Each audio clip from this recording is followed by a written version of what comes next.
తీసుకుంటాడు యజ్ఞము ద్వారా. అందుకనే పూజ కోటి సమం యజ్ఞం. పూజలకు 1,000,000 రెట్లు ఏమిటి అంటే యజ్ఞము అని ధర్మం చెప్తుంది. యజ్ఞము ద్వారా ఈశ్వరుడు ప్రత్యక్షంగా సంతృప్తి పడతాడు, నువ్వు ఇచ్చింది తీసుకుంటాడు.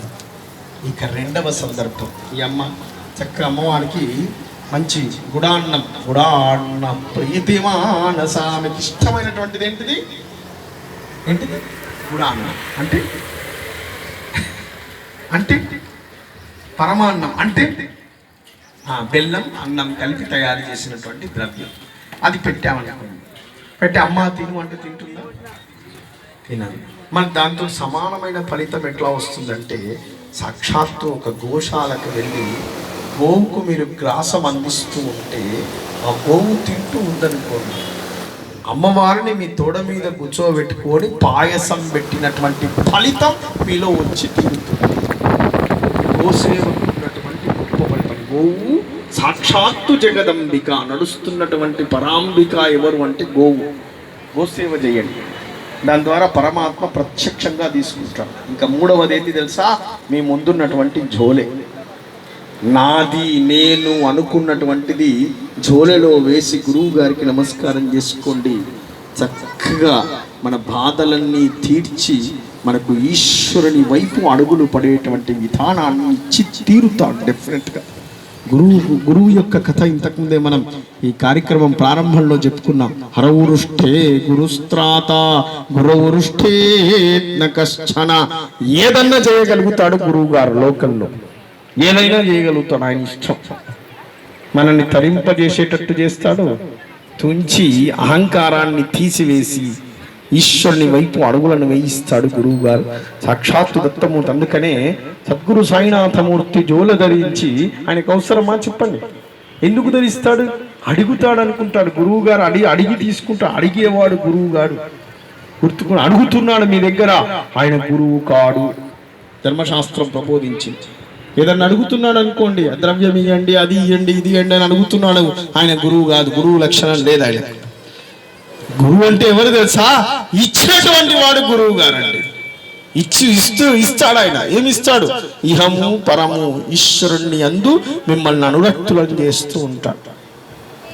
గురుగీత అంతే ప్రబోధించింది. గురువు అంటే లక్షణాలు. గుకారస్వంధకారశ్చ రుకారస్తేజ ఉచ్యతే అజ్ఞానగ్రాసకం బ్రహ్మ గురురేవణ సంశయ. నీకు ఇష్టం వచ్చినా ఇష్టం రాకపోయినా ఆయన మాట్లాడితే మాట్లాడతాడు. నీకు కోపం రాని కోపం రాకపోయి ఆయనతో సంబంధం లేదు, ఆయనకు సంబంధం లేదు. నీ కోపం వస్తే కోపం రాకపోతే సమానం ఆయన.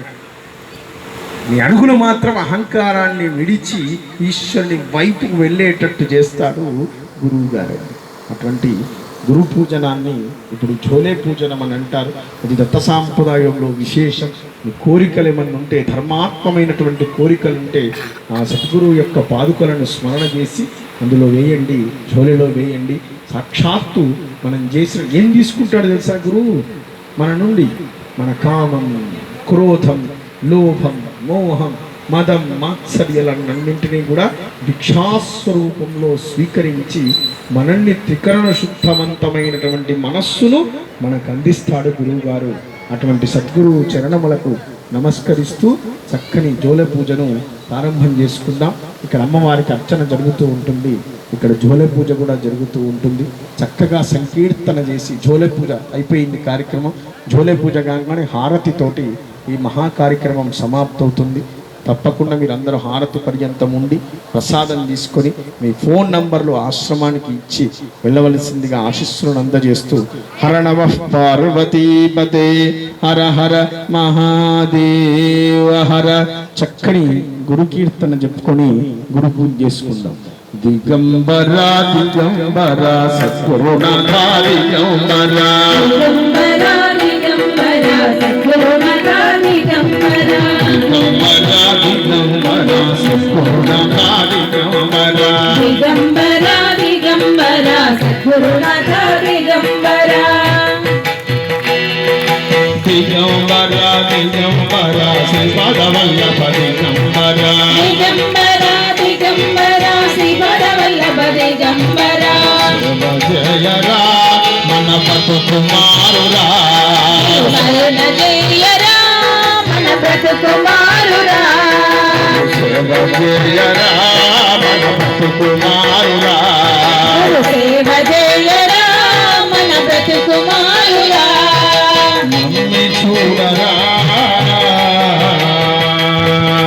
నమ్మి చూడరా నడయాడు దైవమా నమ్మి చూడరా నడయాడు దైవమా సేవ చేయరా మన బ్రతుకుమారురా సేవ చేయరా మన బ్రతుకుమారురా సేవ చేయరా మన బ్రతుకుమారురా సేవ చేయరా మన బ్రతుకుమారురా గురువన్న జ్ఞానమే గురువన్న సత్యమే గురువన్న జ్ఞానమే గురువన్న సత్యమే గురువన్న జ్ఞానమే గురువన్న సత్యమే గురువన్న జ్ఞానమే గురువన్న సత్యమే ఆ సత్య జ్ఞాన స్ఫురణనిచ్చు వెలుగు గురువురా ఆ సత్య జ్ఞాన స్ఫురణనిచ్చు వెలుగు గురువురా నీ వెలుగు గురువురా నీ వెలుగు గురువురా సేవ చేయరా మన బ్రతుకుమారురా సేవ చేయరా మన బ్రతుకుమారురా సేవ చేయరా మన బ్రతుకుమారురా సేవ చేయరా మన బ్రతుకుమారురా బోధ చేయురా గురుడు తత్వ మెరుగురా బోధ చేయురా గురుడు తత్వ మెరుగురా బోధ చేయురా గురుడు తత్వ మెరుగురా బోధ చేయురా గురుడు తత్వ మెరుగురా ఆచరించి దారి ఉపాచార్యుడేనయా నాచరించి దారి చూపాచార్యుడేనయా సేవ చేయరా మన బ్రతుకుమారురా సేవ చేయరా మన బ్రతుకుమారురా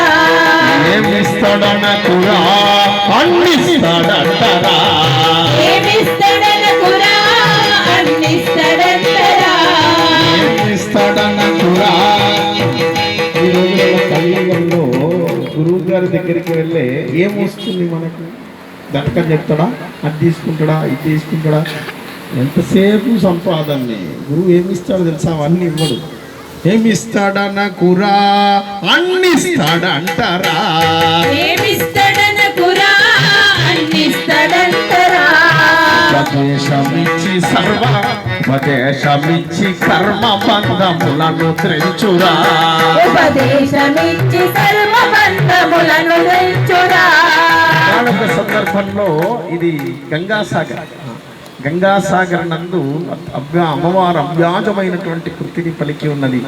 ప్రతి సంవత్సరం పుష్కర యాత్ర చేస్తుంది జ్యోతిర్వాస్తు విద్యాపీఠం. పోయిన సంవత్సరం 150 మంది భక్త బృందం చేత గంగాసాగర్ వెళ్ళింది. తీర్థయాత్ర కూడా చేయబోతుంది. తీర్థయాత్ర కూడా చేసింది. అరుణాచలం 1158 మంది. ఎంతమంది? 1158 వన్ ట్రైన్, ప్రైవేట్ ట్రైన్ ద్వారా 1158 మంది ద్వారా పాద ప్రదక్షిణం. అరుణగిరిలో మొట్టమొదటిసారి పాద ప్రదక్షిణం చేసింది జ్యోతిర్వాస్తు విద్యాపీఠమే. ఇప్పటి వరకు అది చేయలేరండి. పాద ప్రదక్షిణం 12.5 గంటల సమయం పడుతుంది.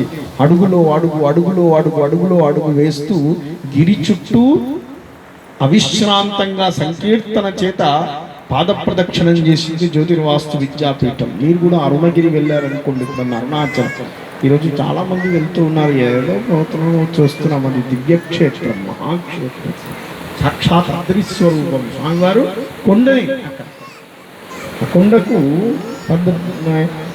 పెట్టుకొని ఏదో టకటక రౌండ్స్ తిరిగినట్టు 4 చుట్టూ తిరిగి 3.5 గంటలలో పూర్తి చేసిన. నేను 3 గంటలలో చేసిన అని ఒకడు, నేను 2.5 గంటలలో చేసిన అని ఇంకొకడు. ఇంకెందుకు ఆ ప్రదక్షిణం? మనం ఏం అవసరం లేదు. వేస్ట్.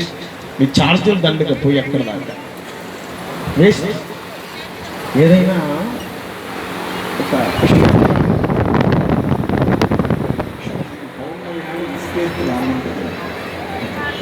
ఏం లాభం? ఇక్కడ లేని ఆలోచించండి. క్షేత్రం అంత పవిత్రమైన మౌనం ఉండేటువంటి క్షేత్రం. తీర్థక్షేత్రం అని పేరు. తీర్థయాత్రలన్నీ కూడా ఈరోజు మన హైందవత్వంలో వాటిని పవిత్రతను పాడు చేస్తూ ఉన్నాము.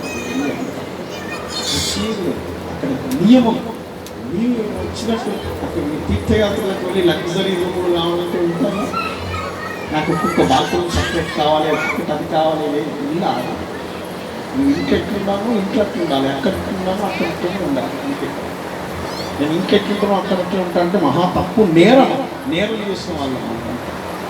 మన సౌకర్యం కాదు, మన సౌకర్యాలే చూసుకుంటున్నాం. ఎంతసేపు మనమేనా, మనం అనుకున్నంత నాడు నీకు దైవం దొరకదు, వ్యర్థం.